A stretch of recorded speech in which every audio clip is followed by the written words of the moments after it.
Welcome to the top. With a view different.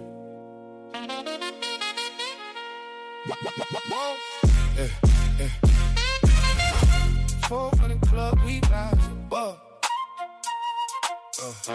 Rooftop talk, real one, show love. No fake vibes, just truth we speak. Strong minds, build every week. We break it down, no surface talk.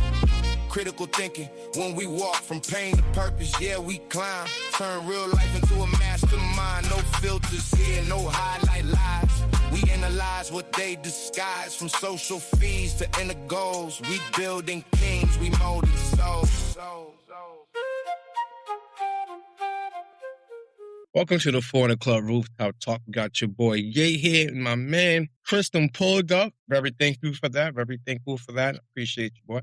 So, appreciate you, man. What I want to do is dig into who you are. Like, where are you headed? Like, what is your main objective when you with this podcasting going on? For a while, I've been seeing you on Clubhouse. We've been cool. We haven't really interacted too much, but I didn't really think you had things going on. So let's go into that. Who's Christopher J? Well, Christopher J is a online avatar of Christopher Joseph Aguirre. Christopher J, actually starts with my real life. I'll say 10 plus years ago, the climate was there's certain things you cannot say. You shouldn't say that because you're going to offend somebody. You gotta monitor what you articulate because people can get offended.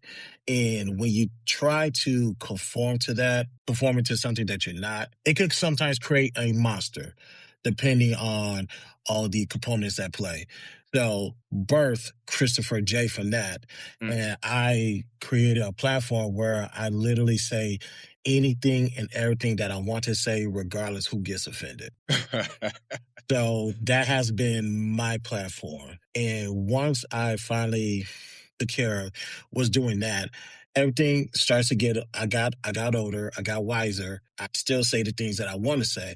I just find ways to articulate it better. So that way it's not a shock jock. It's not me throwing shit at the throwing stuff at the wall to see what sticks. It's the fact that here's the evidence of what I'm articulating, and here's me substantiating it. So to the point where it's irrefutable. I was able to polish that. That was the foundation who Christopher J is. And from then, I was able to transition to other things, creative-wise, as far as storytelling, which is something I always had a passion for when I was a kid. And I managed to do that. I managed to put 3 short films out. I have interviewed people that I never thought I would interview, even to this day. That most recently, Mumia Obsidian Ali, shout out to Content and Peace and Blessings for making that happen. And also, definitely had a run-in with that guy on this platform. That's on one of my episodes. Shout out to Mumia, man. And also, The Angry Man. The Angry Man. When I started doing interviews, him and I has interacted before. The Angry Man is the people off of the Red Pill talk, or? Oh no, Angry Man. He's been there since the inception of the Black Manosphere. He's the one that coined the phrase. You can say Manosphere, Black Manosphere. Red Pill. You can say that, as well. But essentially, when you just knowing him, like I've probably been interacting with Angry Man for four years now. Probably how long Kevin been gone? I think 4 years. Kevin has been passed away for 4 years. So I've been interacting with him for 4 years. 4 years now. We probably got into a heated debate one time on the Fight Club. Other than that, I respect the hell out of Angry Man and everything that he represents. So when I approached him with the idea of doing the interview, he said yes.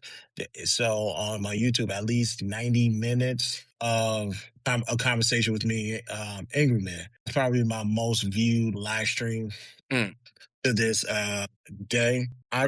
Everything I took from it was just a man.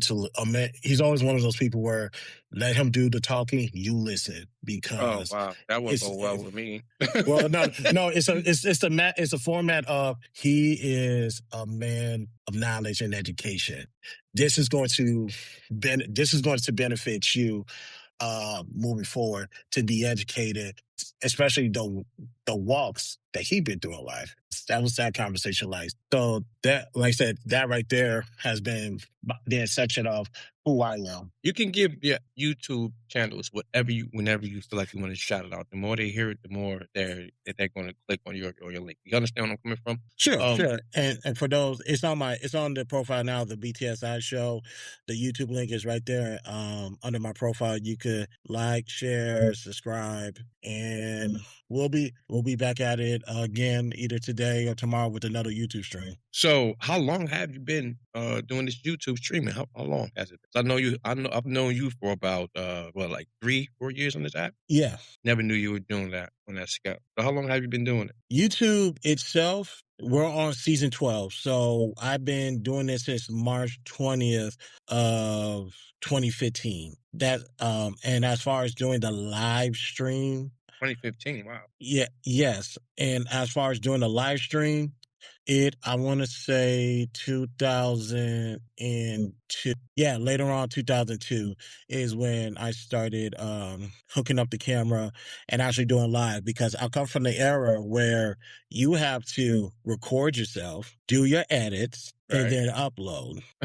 So I'm telling you, like, you talk about me recording for like 10 minutes, maybe 15 times. The edit process is another hour. Forever. Yeah. Yeah, that's another hour. And as you're talking about uploads, depending on how fast your computer's going to move, that's probably another hour. But thankfully, I did things on my phone, so I was able to get things done in a fraction of the time as far as that process goes. So it's fairly easy now. All I do is just click, hit the audible, boom, go into my platform, spit it out. That's why I try to have as much of a clean conversation that I can have. But some people like to, be a little raunchy, and sometimes that's what I want. That's why I want us to just have this conversation. But yeah, that process is tedious. You know what I mean? So you said from 2002 to 2010, 2015 up to now. Okay, so Chris is on BTSI. He's on YouTube, and I wanted to see if any other platforms you wanted to shout out while we at it in the beginning. Yeah. As far as on the YouTube tab, it is BTSI show. Shout out to Content Bad Apple Studios. It's his YouTube is up and running. Shout out to y'all know him as Peace and Blessings on YouTube. It is Riding Rose Media. That's his YouTube page. That's up and coming. And of course, shout out to my brother Will. Yeah, Cellulite Podcast, Wrestling Wednesdays. We are taking a break from that. We're definitely gonna get back into wrestling content later on down the road. And also, as far as me go, once we get a couple things orchestrated, Whisper of Doubts is my next project that I'm taking my time on. We're going to do the live streams regarding the foundation of that of those series. And then, like I said, nothing that I'm looking to do this season, but you never know how things may go. But we'll then convert it into another short film. Or maybe if we meet the minimum marker for it to be a full-length feature, we'll see. We'll definitely see. Those are on my to-do list for the next 18 months. The Whisper of Doubt series will be done this season. As far as the short film or the feature-length film, maybe next year, maybe. But we'll see. What a view different. Yeah. 400 club, we rise above. Rooftop talk, real one, show love. No fake vibes, just truth we speak. Strong minds, build every week. We break it down, no surface talk. Critical thinking, when we walk from pain to purpose, yeah, we climb. Turn real life into a mastermind. No filters here, no highlight lies. We analyze what they disguise. From social feeds to inner goals. We building kings, we molding souls. Okay, so welcome to the 400 Club Rooftop Talk, man. You got your boy Ye here. You got Christopher here. Appreciate that, Chris. We're going to make sure we follow up, promote that. I like to promote. That's what I like to do. So the conversation, the topic of the day is going to be uncomfortable conversation with YEH400 and Christopher J. Christopher, this is what's going on, right? Well, I was trying to build a foundation real quick, right? Mm-hmm. But they keep on doing that. So I said today we would talk about the conversation. And for those who is listening to us on all platforms, I appreciate this moment right here, because this is what it's like to be a content creator and rising up to see other echelons, to the upper echelons of being a content creator, because I'm the epitome of never ever having the best of anything when it comes to equipment and how to maneuver around it. I love this space that I'm in, because it's humbling, it's grateful, it builds character. So that way, when we reach the top, because Ye's going places. I don't care what nobody say, Ye's going places. When Ye get up there, we are here to witness the grind of him making it to the top. So if it's not clear enough of how much I appreciate Ye, real talk. Round of applause to YEH400 and anybody that is a content creator who's getting it from the dirt. You guys will forever be respected in my book. Not to say that those who started off with the handout and all this other equipment, salute to y'all. I promise you, I'm giving roses to those who start from the grind, work themselves to the top. So you never hear this from me, you hear this right now. Salute to you, my brother. You keep that shit up, man. You're doing your thing. I appreciate that, bro. Could you hear me now? We there? We clear? We good? Yes, sir. What's that question? Go ahead, man. The question is, why do people avoid comfortable conversations? Okay. Why do people avoid uncomfortable conversations? So, the reason why people avoid these conversations is because they're not comfortable with being uncomfortable. That is the epitome of it. You have to get out of your comfort. You have to get out of your comfort zone, because that in of itself can be a crush to your growth. When I tell people I'm swimming in shallow waters, I'm metaphorically speaking on the idea of how far do you want this conversation to go? Because I can take it as far as you or anybody else you have met. I am willing to take my principles all the way there, because I could explore certain extremes in this think piece. And I'm not worried about looking cool, looking swag, or all this other stuff. No, I'm not worried about that. I worry about, no, worry is a wrong choice of word. I'm more concerned about the ideas of how far can my principle take me? Meaning, if we explore those conversations, will my principle ever be compromised? Mm-hmm. So that's how far I take it. The reason why people cannot take it, because they do not want to talk about that at all, because they're not prepared themselves to talk about it. They don't know how to have that conversation or what to say, or their cancer is they're worried about what the audience may think of them. Right. So that's why whatever conversation you want to have put on the table, let's put it on the table. And if you're not comfortable, that's cool. I'm never going to force you to have a conversation that you're not ready for. Let's go chill on the sandy beach. There is no shame in that. I'm going to be in the shallow water swimming with the sharks. Yeah, so a lot of people to me, a lot of people to me, they don't even have the emotional regulation to have those conversations. You get what I'm trying to say? So they get uncomfortable because they don't even know how to articulate themselves without them getting. But to speak up to the point, people are not emotionally regulated to have these conversations. I would agree with that entirely. Because people wear their emotions on their sleeves everywhere they go in any situation. I always had a problem with that, because your emotions can compromise the foundation of what's going on. So when we tell people you have to emotionally detach yourself from this conversation, that doesn't mean you have to pull away unless you're an emotional person, meaning that every decision that you make is ran off of emotions. Yeah, pull away from the conversation then. But you have to emotionally detach yourself. So that way there's nothing but logic and sense, so we can have these conversations, whether they're uncomfortable or not. Are we protecting peace or protecting? Are we protecting peace, or are we protecting something else? I didn't get the last part. I can tell you one thing is that it might, depending on what that answer is, it might be the latter. It might be the latter, because you can say peace, But I think when it comes to uncomfortable conversations, people are protecting something else. And I think what they're protecting is the fact that they're protecting their unqualifications. What they're protecting is that they are not capable to have uncomfortable conversations. A, but also B, they're not qualified to have uncomfortable conversations that they are uncomfortable with having with uncomfortable people. I'll give you a perfect example. When it comes to talking to, as a Black person, talking to a racist, are you capable of talking to a real racist? Not the idea of talking to a white person and believing that the white person is racist because of the pigmentation. No, no, no, no.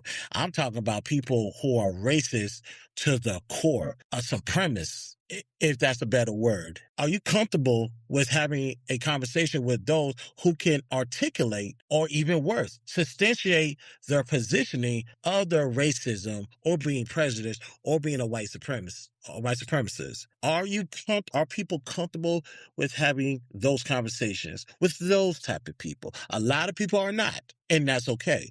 I would definitely don't want them to walk in a situation that they're not qualified to handle. I would totally understand that. Leave that to me and the other people. But although I didn't get this question, but you said peace, I don't think it has anything with people protecting the peace. I think they're legitimately protecting the fact that they are unqualified to have conversations that is deemed as uncomfortable. I said, do people really want honesty in relationships? Do people really want honesty in a relationship? That's actually a good question, ladies and gentlemen, because the answer is going to be no. Ladies and gentlemen, the answer is going to be no. Do they need honesty in a relationship? Absolutely. Do they really want it? No, not really. I know that's predicated on people's foundation to process information and to, like I said, not wear your emotions on your sleeves. It's always good to hear things that makes you feel good inside, make you build your self-confidence. Now, I'm not saying lie to the person, don't get it twisted, but what I'm highlighting is, go ahead, man. The thing is, when it comes down to honesty in a relationship, right? It's kind of like, to me, why do something where you have to be dishonest for? Like, why would you even do that? You feel what I'm trying to say? Because at this point, you're gonna work. You're selfish and you're worrying about yourself. At the same, if I give an example of myself, I respect honesty. I don't care if it's gonna help me, hurt me temporarily, but at least you gave me the choice of deciding what I'm gonna do and how I'm gonna go forward with it. I could take the most brutal dishonesty, but at the same time, just expect me not to be as dedicated as I once was when I was dealing with you in the first place. Because now the quality of the relationship has dwindled at this point. So what I say with some people, but not most, if we want to talk about gender, even I had a conversation with a young lady, bro, and I told her, I said, I'm talking to somebody right now. Because out of the nowhere, we're having a conversation. She's like, wait a minute, who you fucking? Said, I'm fucking. Said, I'm fucking. She said, but who? Like, you like her? I'm saying, I mean, she's nice. I like her. Yeah. She said, wait a minute. So that means when I come down, you're not going to be fucking me anymore. I said, absolutely. And later on, after we having a conversation, she's like, why did you have to tell me that? Now I'm really determined to come down there to win you now. I said, you shouldn't do that. You're gonna play yourself. I'm not that type of guy. You know what I'm saying? So she didn't want the honesty. She wanted me to lie. And that goes for that question. Like, that's how I feel about that. Can relationships be covered after betrayal? Oh, I don't know if you cut out on that, but I'm gonna say this. That's a wild situation, number one. But two, I'm not doing you any favors if I lie to you. I'm really not doing any favors. Because let's say if not the usual, does this dress make me look fat? I think we're all past that now, and there's no putting health to the side. There's no shame in being a big girl. Right. But it's the fact that if I'm telling you, if I'm over, what's what I'm looking for? Let's say if you're at work and you are working on a project and I'm telling you all these positive, well, not positive affirmation. If I'm telling you, oh, you did this, you did a good job on this, you did that, they was wrong and that type of stuff. I'm not lying. I'm not doing that just to build yourself up, because you might, whatever critique they gave you is probably a legitimate critique, especially if I can see it myself and be like, they are accurate in what they're saying. I'm not going to sit there and say they're tripping, they're lying, don't mind, I'll continue to do you. No, this is not a point. This is not one of those times where you're an entrepreneur. This is the fact that you are an employee, you are underneath somebody, and they are underneath somebody as well. They gave you an honest critique about something that you're doing. I could confirm what they're saying or I could deny it. But if there's confirmation, tell them the truth, because that could be detrimental to her. That could ultimately be detrimental to you and that household later on down the road. You're doing nobody any favors by lying to them. So do they want the truth in relationships? The answer is no. If I had to put a majority or minority, I believe the majority of people do not want the truth in a relationship. But I can tell you right now, I can say this in an absolute, all of them need the truth. They just don't want it. Welcome to the top. With a view different.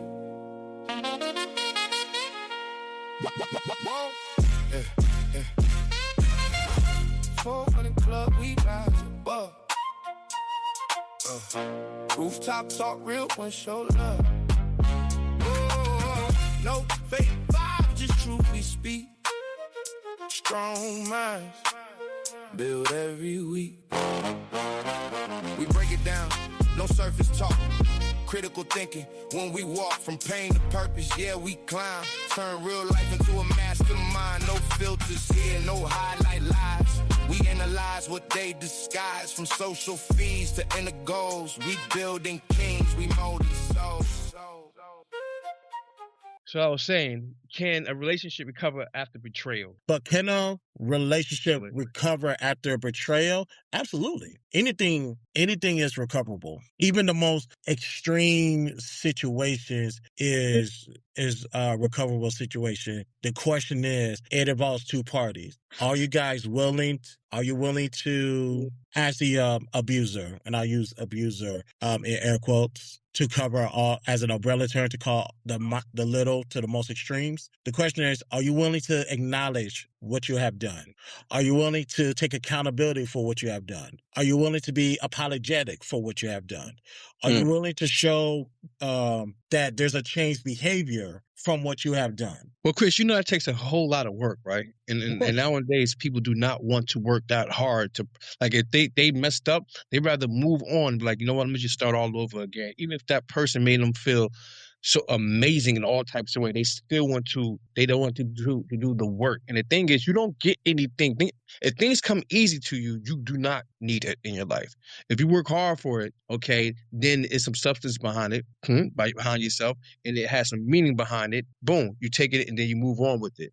The thing is, you said betrayal is recoverable, and I'm thinking, like, what about public embarrassment from social media, staying because love versus fear, or starting over?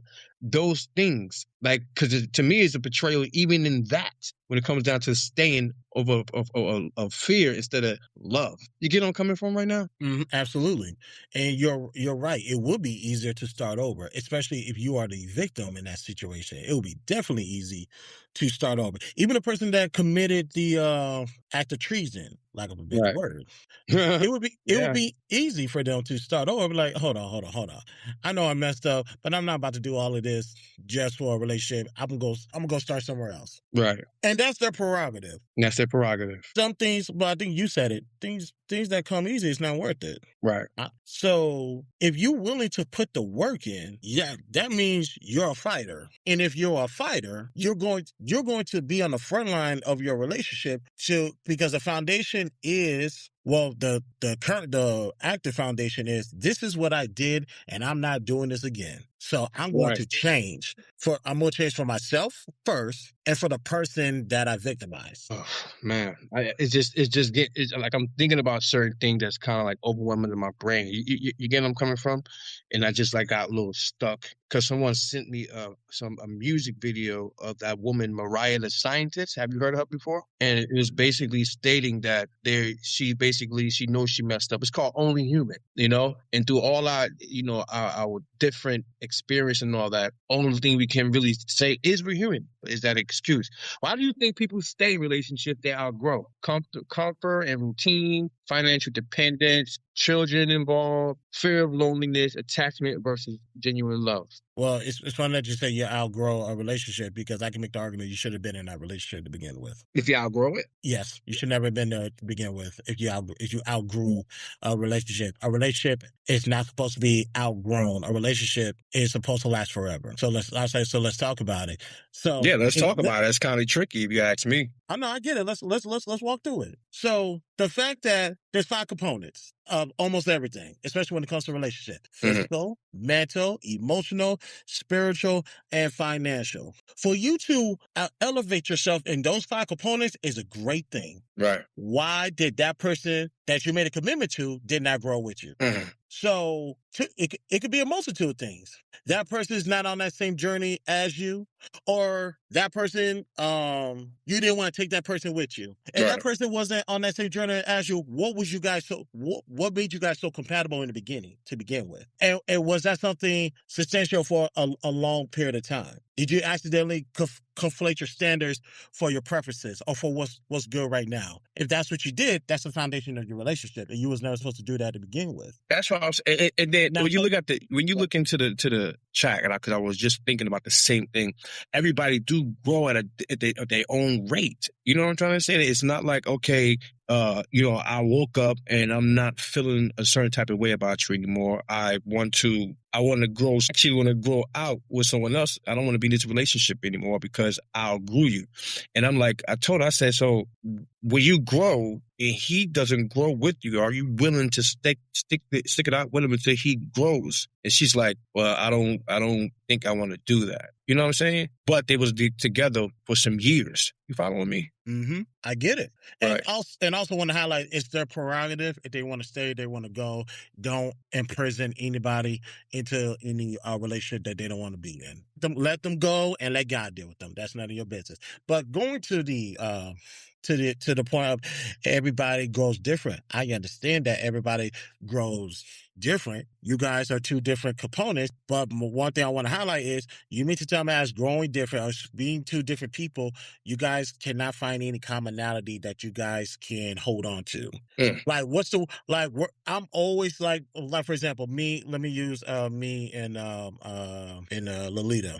Like, obviously, her and I come from different backgrounds, obviously. But there are some things that we tend to vibe with more often than any other things that's different, although we're still in the growing process. I think we should highlight what we both treasure the most, what we value the most, and grow in that. Because for you to outgrow a relationship, that's interesting, because that means there's several things you was not focused on, and what you wanted to do was prioritize something else, and you lost track of the things that brought you into that relationship. It doesn't sound like genuine, because, as a matter of fact, that people grow out of each other a lot, like all the time. So you're talking as if it's not natural. Is that where we headed? Say that one more time. Okay. Can you hear me? I said you talk like it's unnatural, because people do fall out of love with each other. You know what I mean? And they do grow out of each other at a certain point. You follow me? So I'm kind of confused when you say you never was meant to be together, if this and that. But the thing is, if you're with somebody, y'all grown with each other, y'all actually grown as you're raising each other in a way. You know what I'm saying? So I'm going to always have to try to, bring you to my liking, you bring me to your liking, so we can be on the same page. You don't believe in that. You just think that if you outgrow with each other, you wasn't meant to be together, period. That's how you feel. That's correct. Wow. That's correct. Because for you to like, I'm dead serious. You say that's correct. Yeah, well, yeah, I don't doubt you're serious. I'm taking you serious. I'm just saying, you said that's correct. I'll let you expound on it. Go ahead. Because for you to, like I said, one thing people try to do is say we must be compatible on all formats. The only thing I would say is you guys' foundation needs to be the same, and you could grow on top of that. If your foundation is the same, then there's no way that this relationship is going to crack, or is this relationship going to fall apart, or in the case of this, outgrow one another. That's not so. there will be that. Like I said, if you are like, let me give an example. I feel like you have more of an explanation behind it. It's like, okay, yeah, if two people are not willing to work on that relationship to keep up with each other, then it wasn't meant to be in the first place. It's like if one is pulling and one is pushing, that relationship and that dynamic is not going to work. I don't know. Maybe I'm fishing here. I'm just trying to dissect what you're saying right now. Yeah, I want to give an example. Let's say, and I don't want to use the typical like, oh, she's into love and hip hop, and I'm into playing video games, and now I want to do something. Let's go a little better than it.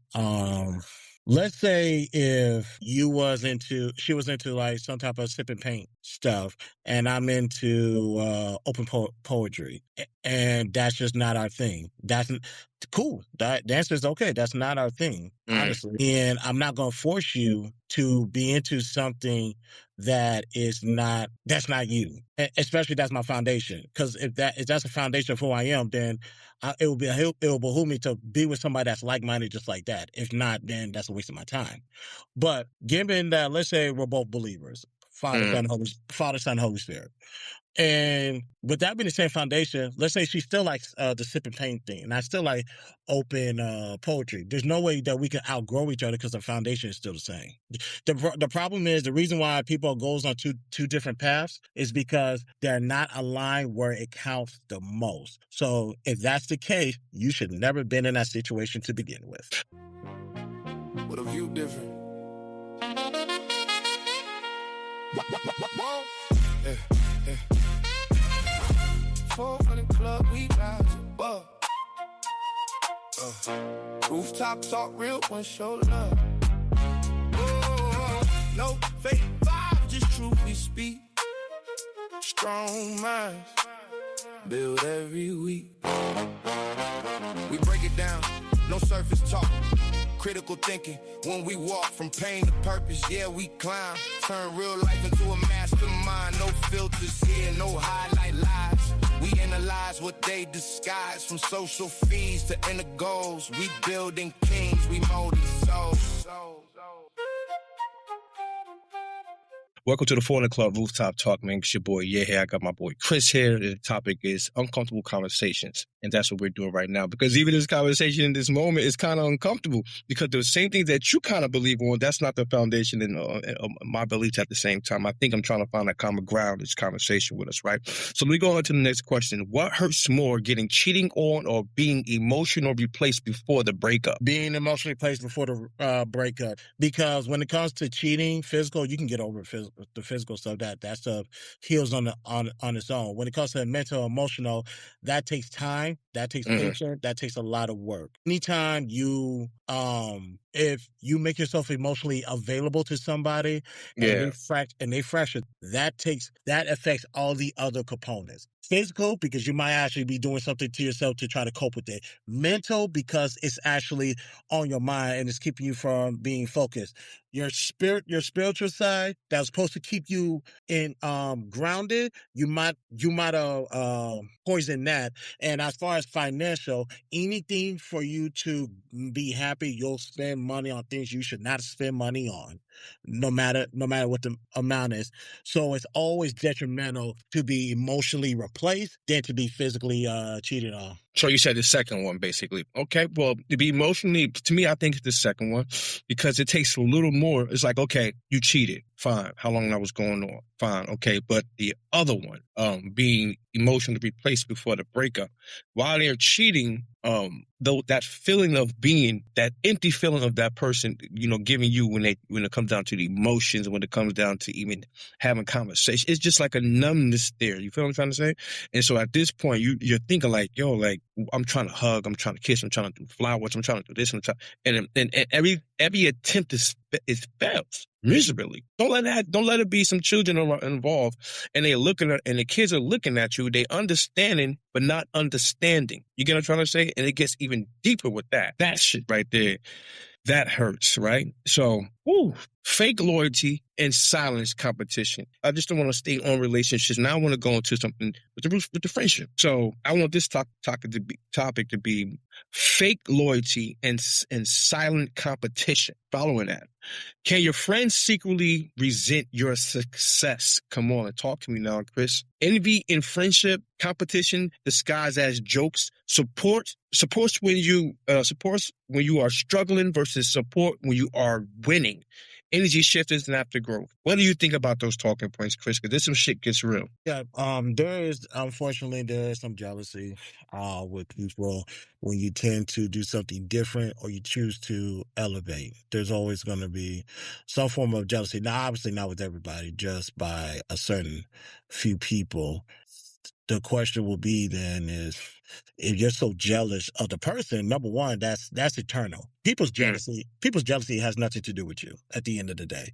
It has everything to do with them. It starts with them and it ends with them. They try to sprinkle a little bit of everybody else to try to justify their reason of feelings, not knowing that the component of their issue is always going to be them. When people are jealous, there's really nothing I can do about that, honestly. And the only thing I can do is continue doing what I've been doing, because chances are I don't know that you're jealous. Right. That's what I was going to say. That's where the hurt comes in at. You get what I'm saying? Right. And I don't have the desire to what's what I'm looking for. I don't have the desire to entertain your jealousy. But since you said friends, that's a little bit different. Now we're gonna have to have a conversation. As first of all, you have to acknowledge that you're jealous. Who, what, when, where, how, and why. All 6 of those questions have to be answered when it comes to jealousy. Right. And then once we answer those questions, now we can find out the root of the problem. And once we find the root of the problem, sometimes it's just not. Sometimes it's not a root. Sometimes it's just that person's nature. How do you deal with somebody with that shit? You get what I'm saying? Now, you said nature. That's interesting. Right. Because here's my take. If you're moving off of nature, right, I don't believe you have principles to hold on to. Because your principle is going to alleviate you reverting back to your nature, to your core. It's natural. It's just like, ooh, boy, I don't think you just opened up some shit just now, right? Because basically when I say, hey, everything is just natural for me. So if it flow that way, that's the way I'm going to flow. But you're saying if you just go by, okay, it's nature. Nature has no bounds. Nature has no it has no obligation to anything. It's not even regulated. That's nature. So basically you're saying that's all chaos. That's basically what it is. That's what it sounds like right now. That's what we're going to? Yeah, everybody has the potential to be chaotic.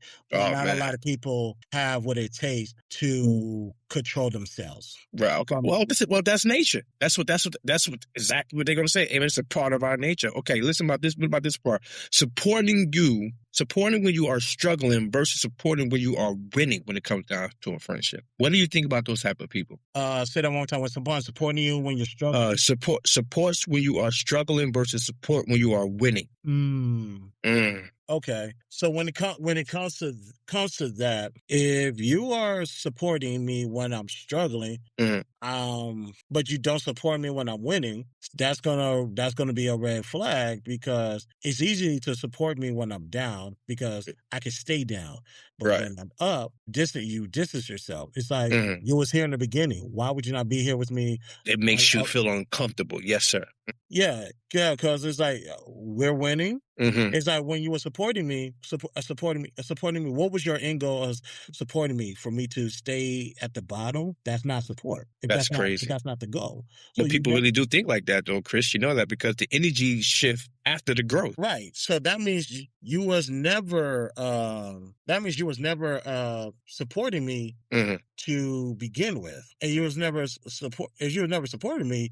Then that means your motives at the beginning was flawed and it's off and was not genuine. So you're not supporting. You're actually holding me back. Have you ever dealt with somebody in real life like that? Like a friend that you thought I was a friend, and then you see all those things happen in them? Have you ever been through that before? Personally, yeah.